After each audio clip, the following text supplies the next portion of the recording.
closure of a much-loved daycare centre. It is the latest victim of cuts being made by councils throughout the region. Yes, Moreton Daycare in Wirral provides support and respite care for disabled adults.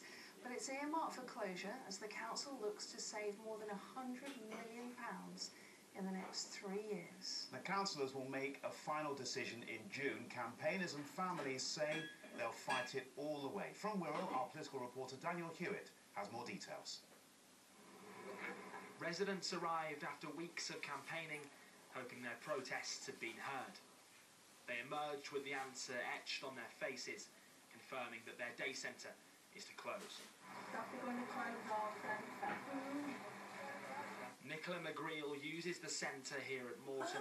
Today's news means drastic change her sisters say she'll struggle to cope with. Now as a family we're going to have to break that news to Nicola every day. We'll be telling her, that the centre might close. We can't answer the question, where will she go? We've basically grown up with having a sister with learning difficulties. That is our priority.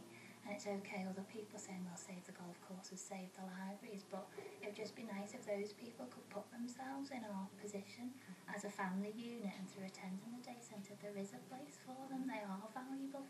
The council wouldn't let cameras into the meeting here today, but when the announcement was made that this centre is earmarked for closure, there was very distressing scenes, an uproar of disapproval. Many of the service users began hysterically crying. And the general feeling was that despite a consultation period, despite their campaign efforts, that the protests here simply haven't been listened to.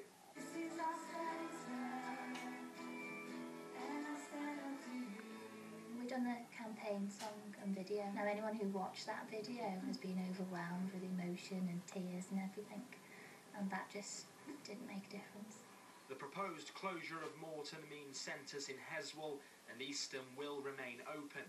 The council says those in need of day centre care will be sent elsewhere, but made it clear savings have to be made. We had a user consultation last year, very detailed user consultation, where people gave us their views in terms of what sorts of services they want, and they were very clear they want smaller services, drop-off points in localities, those sorts of things. I was in the meeting there. It didn't seem that people were happy to have a different service. They want to keep this service open. I understand, and we're willing to hear from people about what their ideas are in terms of how we can make a saving. But the only saving residents here want is the centre they call home. They now have until a council vote in June to make their case again. Daniel Hewitt, ITV News, Wirral. Story will be following the programme. Well, still to come.